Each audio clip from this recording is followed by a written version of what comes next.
আহা কি আনন্দ। আরে ও গোপাল দাদা, গোপাল দাদা, এই সকাল সকাল কে আবার পিছু ডাকলো? আরে আমি গো আমি। আমি তো আমি নামে কাউকে চিনি না। আর তুমি একটু পেছন ফিরে তাকাও তো। আমি তো সামনে যাচ্ছি, পেছনে তাকাবো কেন? ঠিক আছে, তাহলে আমি তোমার সামনে আসছি। আরে দৌড়াচ্ছ কেন? হ্যাঁ, আরে দাঁড়াও দাঁড়াও বলছি, দাঁড়াও, নইলে কিন্তু আমি মহারাজের কাছে যাব। হ্যাঁ, ও ভোলা তুমি? আরে আগে বলবে তো, আমি করছিলে কেন? একদম কথা ঘোরাবে না গোপাল দাদা। এবার বলো কি বলছি। দেখো, আমি তোমাকে আগের বছর 50 মোহর ধার দিয়েছিলাম। এ কি, তোমার তো মিষ্টির দোকান, ধার দিলে তো লোকে ছুরি কাঁচি ধার দেয়, আর তুমি মোহরে ধার দেওয়ার ব্যবসা শুরু করেছো কবে থেকে বলো দেখি? আবার কথা ঘোরানো শুরু করেছো? হ্যাঁ, আমি এবার কিন্তু সত্যি মহারাজের কাছে যাব। আরে মজা করছি তো। আরে বারবার আমাদের মধ্যে মহারাজকে টেনে আনার কি দরকার বলো তো? সে না হয় টানলাম, তবে তুমি ওই আমার 50 মোহর সুদ সহ কবে ফেরত দেবে বলো তো? আর কিন্তু তোমার হাতে ওই 1 সপ্তাহ সময় আছে। হ্যাঁ, 1 সপ্তাহ মানে কতদিন ভাই? 7 দিন, 7 দিন। 7 দিন? আচ্ছা 7 দিন মানে কত ঘন্টা? 24 গুণ 7, মোট ওই 168 ঘন্টা। ও, অনেক সময় আছে। দেখো গোপাল দাদা, তোমার সাথে কিন্তু আমার ওই কাগজে কলমে লিখিত পড়িত আছে। হ্যাঁ, যদি ওই সময়ের মধ্যে তুমি আমার কাছ থেকে নেওয়া ওই অর্থ আমাকে ফেরত না দিতে পারো, তাহলে কিন্তু তোমার ওই বাড়ি ঘর সব আমার হয়ে যাবে। হ্যাঁ, হ্যাঁ হ্যাঁ, মনে আছে মনে আছে। এখন রাজসভায় যাই, 168 ঘন্টা পেরিয়ে গেলে চলে এসো, কেমন? বেশ, কথাটা মনে থাকে যেন। হ্যাঁ, তখন আর কিন্তু কোনো চালাকি করতে যাবে না, আমি সোজা মহারাজকে বলে দেব। ঠিক আছে ঠিক আছে।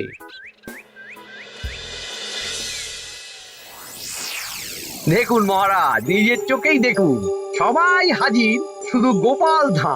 সত্যি গোপাল ইদানিং আবার দেরি করে আসা শুরু করেছে। ওকে আচ্ছা করে ধোলাই দিন, তাহলেই চলে আসবে। কাজের কাজ তো কিছু করে না, শুধু বসে থাকে, তাতেও এই। যা বলেছেন মন্ত্রী মশাই। আমার মতে গোপালকে রাজসভাতেই বেঁধে রাখুন, তাহলে আর বাড়িতে যেতেও হবে না, আর দেরি করে আসবেও না। রোজ রোজ গোপাল করে রাজসভায় আসতে দেরি, তাই এবার তার পায়ে পড়াতে হবে বেড়ি। এই তো মহারাজ চলে এসেছি। আর বলবেন না, রাস্তায় ভোলা ময়রা চেপে ধরছিল। থাক, আর অজুহাত দিতে হবে না। নেহাত ভাগ্যের জোরে এই রাজসভার চাকরিটা পেয়েছিল। হ্যাঁ, মহারাজ ভালো মানুষ, তাই তোমাকে পুষছেন। আচ্ছা আপনি কি বলতে চাইছেন কি? আমি বলতে চাইছি যে মহারাজ যদি তাড়িয়ে দেন, তাহলে তোমার কি কিছু করে খাওয়ার যোগ্যতা আছে গোপাল? আপনার নিজের যোগ্যতা আছে? আছে বলেই বুক ফুলিয়ে বলছি। হ্যাঁ, মন্ত্রী এটা একটা ভালো প্রসঙ্গ তুলেছে। আমার রাজসভার সকল সভাসদদের বলছি, যদি কোনো কারণে তোমাদের চাকরি চলে যায়, তাহলে তোমরা কি করবে একবার ভেবে দেখেছো? না মহারাজ, ভাবনাটা আমি সঠিক সময় কাজে লাগাই, ওই অকারণে ভেবে মাথা খারাপ করতে চাই না। হ্যাঁ, আহা, রাজসভার চাকরিটা তো তোমাদের পেশা। এই পেশার বাইরে তোমরা কে কি করতে পারবে? দেখুন মহারাজ, আমি তো ভেবেই দেখেছি যে যদি রাজসভার চাকরি না থাকতো, তাহলে আমি ব্যবসা করতাম। আমি মহারাজ যদি বিজ্ঞানী না হতাম, তাহলে শিক্ষা দান করতাম। আমি তো ছবি আঁকতাম, কলম না থাকলে আমি তুলি ধরবো। আমি কামারশালায় কাজ করতাম। আমার তো ছোটবেলায় মূর্তি বানানোর শখ ছিল, আমি মৃৎশিল্পের কাজ করতাম। কি গোপাল, এবার তুমি বলো। সবাই তো কিছু না কিছু বিকল্প ভাবনা চিন্তা করে রেখেছে। দেখুন মহারাজ, অনেক ভেবে দেখলাম আমার কাজ তো ভাড়ামো, তাই আমি লোক হাসিয়েই পয়সা রোজগার করব। আর বিশেষ কোনো গুণ তো আমার মধ্যে খুঁজে পাচ্ছি না মহারাজ।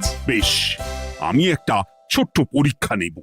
আজকের পর থেকে আগামী 7 দিন, আর এই 7 দিন তোমরা তোমাদের যা মন চায় সেটা করে রোজগার করবে। আমি তো খেতে ভালোবাসি। তাহলে খাবে।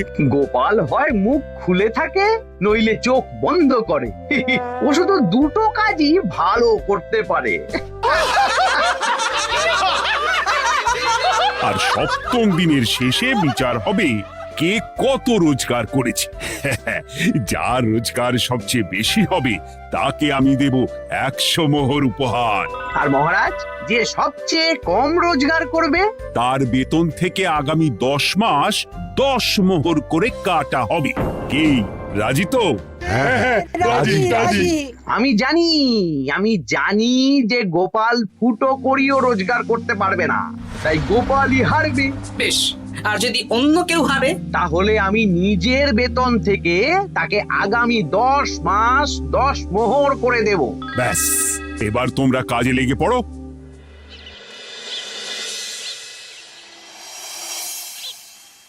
এ কি গিন্নি, আজকেও নিরামিষ? হ্যাঁ, আজকেও নিরামিষ খেতে হয়। হ্যাঁ, রোজই তো কিছু না কিছু একটা লেগে আছে তোমার।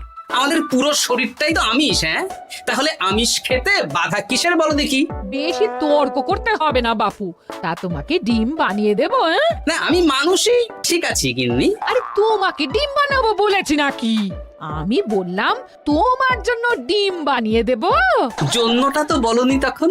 আরে তাড়াতাড়ি দাও, তাড়াতাড়ি দাও। এখন কদিন শুধু খাবো আর ঘুমাবো, 7 দিন ছুটি। ছুটি মানে? সেসব পরে বলবো গিন্নি। যাও গিয়ে ডিম সেদ্ধ বসাও।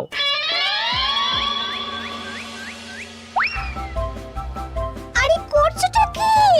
বাড়িতে যা মোহর আছে সব তুলে কোথায় নিয়ে যাচ্ছ? আড়ত বাজারে। কেন কেন? তুমি আড়তে গিয়ে কি করবে? আড়তটাই কিনে নেব। কেন? তাহলে খোলা বাজারের সব ব্যবসায়ী আমার কাছে আসতে বাধ্য হবে, আর আমি ভালো মুনাফা রেখে সব বিক্রি করব। এ কি? রাজবাড়ি সুখে চাকরি ছেড়ে দিলে নাকি?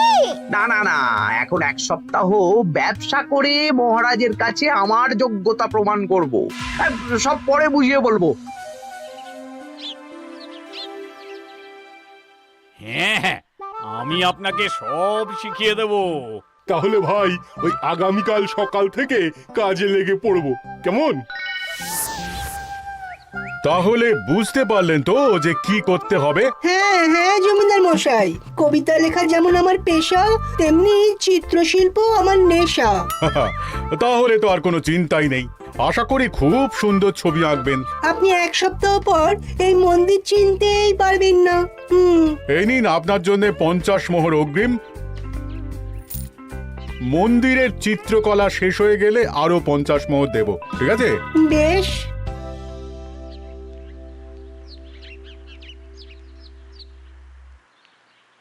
এই হাত চালা, হাত চালা।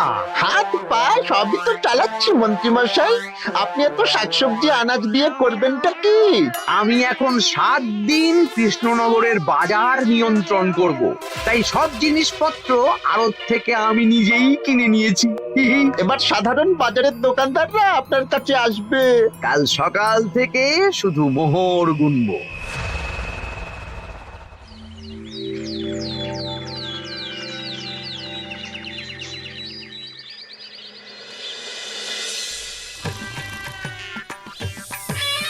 আরে এত বেলা হয়ে গেল, আর কত পড়ে পড়ে তুমি ঘুমোবে?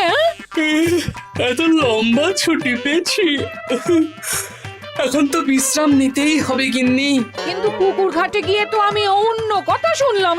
তুমি আবার কি শুনেছো? তোমাদের মহারাজ নাকি বলেছেন আগামী 1 সপ্তাহ তোমরা সকল সভাসদেরা ওই সকল সভাসদেরা নিজের ইচ্ছে মতো কাজ করে রোজগার করব। আমার কাজ তো ভাড়ামো করা, তাই ভাড়ামোর সুযোগ এলে সেটাই করব। কিন্তু যদি সুযোগ না আসে, তাছাড়া যার রোজগার সবচেয়ে কম হবে তার তো বেতন থেকে 100 মোহর কাটা হবে গো। এই খবরও পেয়ে গেছো? বাবা, পুকুর ঘাট না পরনিন্দা পরচর্চা কেন্দ্র? হ্যাঁ, ওসব বাজে কথা বাদ দিয়ে কোনো কাজ শুরু করো, কাজ শুরু করো। এরকম গা এলিয়ে শুয়ে থাকলে ভগবান এসে তোমাকে পয়সা দিয়ে যাবে না গো।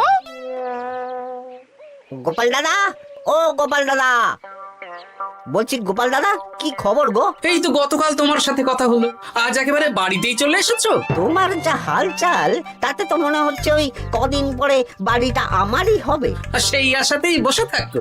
এই ভোলাময়রা এসেছে কেন গো? এসব কি বলছে? মা ঠাকুরুন, আপনার কাছে আর কি লোকাবো? বহুদিন আগে গোপাল দাদা আমার কাছে 50 মোহর ধার নিয়েছিল। সেই ধারের থেকে 5 মোহরা এখনো আমাকে শোধ করেনি। সে কি? হ্যাঁ, শর্ত অনুযায়ী যদি গোপাল দাদা আগামী ওই 6 দিনের মধ্যে ধার না শোধ করতে পারে তাহলে এই বাড়ি আমার হয়ে যাবে। তুমি আমাকে এত বড় কথা লুকিয়ে রেখেছো? হ্যাঁ, না আমি বলবো বলবো করে বলা হয়ে ওঠেনি আর কি।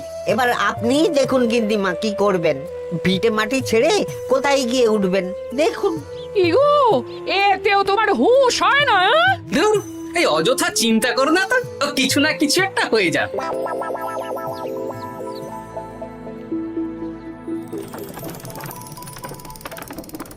বাবা পণ্ডিত মশাই, আপনি তো এর মধ্যেই কাজ শিখে গেছেন। আমি তো ছোট থেকেই মাটির পুতুল বানাতে ভালোবাসতাম। বিভিন্ন দেবদেবীর মূর্তি নিজেই বানাতাম, তারপর পুজো করতাম। আমার পরম সৌভাগ্য আপনার মতন পণ্ডিত মানুষ আমার কুমোর শালায় কাজ করছেন। কোনো কাজে তো ছোট নয়। সত্যি সভাকবি মশাই, আপনার তুলিতে জাদু আছে। কি সুন্দর কারুকার্য। সবই আমার মা বাবার দান। আমার বাবা খুব বড় চিত্রশিল্পী ছিলেন, উনি হাতে ধরে আমাকে ছবি আঁকা শিখিয়েছেন। বাহ বাহ বাবা।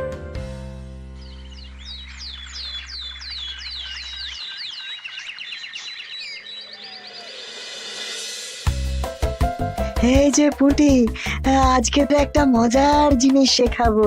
কি জিনিস? নয়ের নামটা তো তোরা পড়েছিস, হ্যাঁ, বল তো। 9 একে 9, 9 দুগুণে 18, 3 9 27, 4 9 36।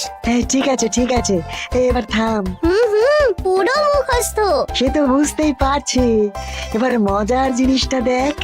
9 কে 9, 9 দুগুণে 18, 18 মানে কি? 1 10 8। হ্যাঁ, এবার 1-এর সাথে 8 যোগ কর, কত হয়? 9 3 9 কত? 27। 2-এর সাথে 7 যোগ করলে কত হয়? 9 36-এর 3-এর সঙ্গে 6 জুড়লে 9। আরে বাস, দারুণ তো। হ্যাঁ হ্যাঁ। সত্যি বিজ্ঞানী মশাই, আপনি কি সুন্দরভাবে পড়া বোঝান। এটা তো আমার নেশা।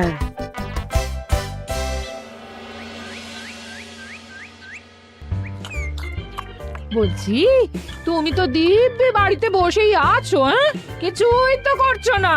সত্যি বলো তো, তুমি ভাড়ামো ছাড়া আর কি কিছু করতে পারো? হ্যাঁ, এই আদেশ করতে পারি। গেনি একটু তরকারি দাও তো, জলের ঘটিটা দাও না। যত সব। আচ্ছা, সত্যি তো ভাঁড় না হলে আমি কি হতাম? আমি কুমোর হতাম। মাটির কাজ শুনেছি খুব সোজা। যাই, কুমোর পাড়া যাই।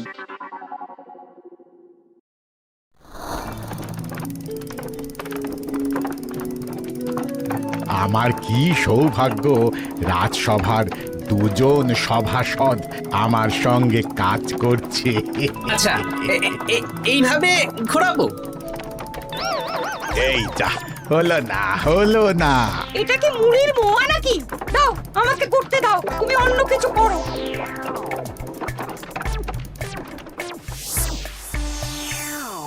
বলো গোপাল দাদা, কি দেবো? মুড়ির মোয়া, তিলের নাড়ু? আমি কিনবো না গো, বানাবো। হ্যাঁ, কি বানাবে? ওই মুড়ির মোয়া। কদিনের জন্য আমার একটা কাজ দরকার, বুঝলে? তা বেশ, তাহলে এসো, এই পিছনেই আমার কারখানা, গুড় মুড়ি সব রাখা আছে, বানাও। এই দেখো, এই যে গুড়ের হাঁড়ি আর ওই যে মুড়ির বস্তা, এবারে বানাও। বেশ, আমি তবে সামনে দোকানটা সামলাই।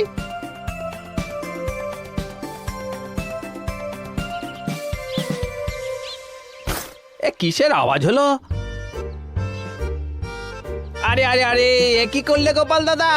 আর বলো না, ওই গুড়টা ঢালতে গিয়ে হাঁড়িটা হাত ফসকে পড়ে গেল। এই তুমি যাও তো, তোমাকে কিচ্ছু করতে হবে না, যত সব বিপদ বাড়ানো।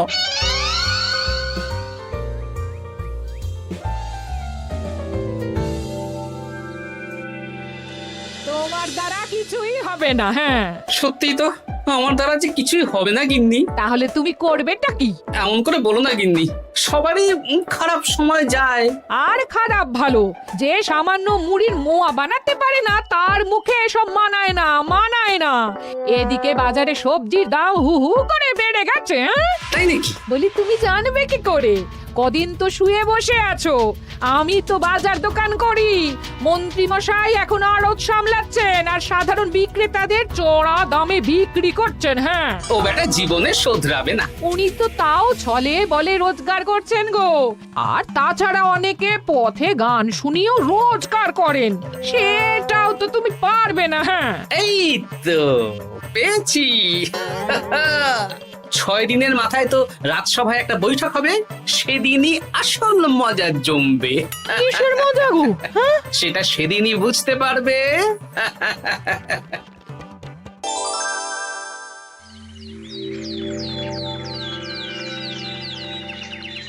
তারপর বলো, আজ তো ষষ্ঠ দিন, আজ অবধি তোমরা কে কত কত রোজগার করেছো? মহারাজ, আমি এখনো অবধি 200 মোহর। বাহ বাহ বাহ! আমি মহারাজ 15 মোহর। হ্যাঁ, আমি 5 মোহর। বিভিন্ন বাড়িতে বাচ্চাদের পড়াচ্ছি, শিক্ষাদান করছি দিনরাত। সেনাপতি, আমি 10 মোহর পেয়েছি, আরো পাবো। আমি 50 মোহর অগ্রিম পেয়েছি, আরো পাবো আগামীকাল। বাহ বাহ বাহ! সবাই তো ভালোই রোজগার করেছো। আর গোপাল, তুমি বলো। মহারাজ, আমি এখনো অবধি কোনো রোজগার শুরু করিনি। আমি আগেই বলেছিলাম গোপাল একটা কানা করিও রোজগার করতে পারবে না। আসলে মহারাজ, আমি আজ সকালেই আমার প্রতিভা খুঁজে পেলাম। তোমার আবার কি প্রতিভা? আমি ভালো গান গাইতে পারি মহারাজ। আমার ছোট্টবেলার ইচ্ছে ছিল আমি রুদ্ধদ্বার সভা করব, গান গাইবো, আর দর্শক বা শ্রোতারা আমার গান শুনে আমাকে পয়সা দেবে। বাহ বাহ বাহ! তা শোনালে না কেন? আমি চাই আপনারা সবাই আমার বাড়িতে আসুন, আমার গান শুনুন। এই না না না না না, তোমার গান শুনে অর্থ ব্যয় করতে পারবো না গোপাল। যদি শোনাতে হয় তো বিনামূল্যে শোনাও। তুমি ভেবেছো কায়দা করে গান শুনিয়ে রোজগার করবে? সেসব চালাকি কিন্তু চলবে না। না মহারাজ, আমার গান শুনতে আসার জন্য একটা কানা করিও খরচ করতে হবে না। আমি বিনা পারিশ্রমিকে গান শোনাবো। বেশ, তাহলে কবে শোনাবে বলো? এখনই চলুন, শুভস্য শীঘ্রম। আবার যেতে হবে কেন? এখনই শোনাও। আমার আবার নিজের বাড়ি ছাড়া প্রতিভা বিকশিত হয় না। বেশ তো, এই কদিন টানা কাজ করেছি, তোমার গান শুনে মনটা যদি ফুরফুরে হয়ে যায় ভালো তো। চলো গোপাল। আসুন আসুন, সবাই ভিতরে আসুন। আসন পাতা আছে, সবাই বসুন। নাও, এবার গান শুরু করো। দাঁড়ান মহারাজ, আমার গান আমি বাইরের লোককে শোনাতে চাই না। কু কু বাবা, আবার কোকিলের মতন আওয়াজ করছে। কু।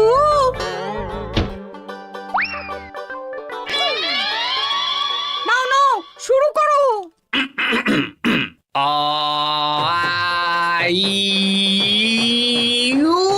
ওরে বাবা রে বাবা! আরে এত চিৎকার করছো কেন? থামো থামো থামো! এটা ভালো লাগছে না? অন্য গান শোনাচ্ছি তাহলে। আকাশে মেঘে বাতাসে বায়ু, জ্যোতিষী বলেছে আমার 100 বছর আয়ু। আরে থামো থামো! আরে কান ঝালাপালা হয়ে গেল। না, থামতে আমি পারবো না, গান শুনতেই হবে।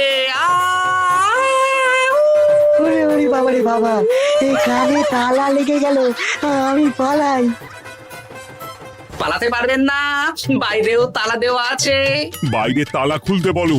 বাইরে বেরোতে হলে প্রত্যেককে 100 মোহর দিতে হবে। আমরা তো আগেই বলে দিয়েছি, তোমার গান শোনার জন্য কোনো পয়সা দিতে পারবো না। এটা তো গান শোনার জন্যে নয়, বাইরে যাওয়ার জন্যে। আমার গান শুনতে আসার জন্যে কোনো অর্থ লাগে না। গান শুনে বাইরে বেরোতে গেলে অর্থ লাগবে, জনপ্রতি 100 মোহর মাত্র। কি জ্বালাতন!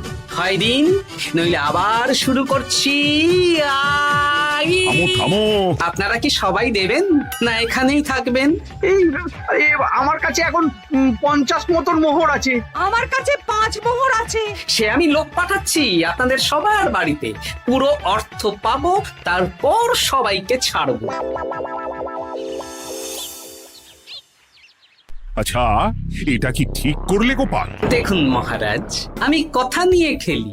সব সভাসদেরা 6 দিন খেটে যা না রোজগার করেছে, আমি শুধু বুদ্ধির জোরে আর ভাড়ামো করে ঘন্টা খানিকের মধ্যে তার থেকে বেশি রোজগার করে নিলাম। যদিও এখনো একদিন সময় আছে। সত্যি গোপাল, তোমার বুদ্ধির জবাব নেই। মন্ত্রী মশাই, যে সবচেয়ে কম রোজগার করবে আপনাকে কিন্তু তাকে আগামী 10 মাস 10 মোহর করে দিতে হবে। হ্যাঁ নয় হ্যাঁ, এরকমই তো তুমি মুখ বড় করে বলেছিলে। গিন্নি কই গো, ভোলাকে ডেকে আনো, ওর ধার আজকেই শোধ করে দেব। হ্যাঁ যাচ্ছি। হ্যাঁ, আমরাও যাচ্ছি। গোপাল, কালকে রাজসভায় এসে তোমার পুরস্কারের অর্থটাও নিয়ে যেও। সে তো নিশ্চয়ই।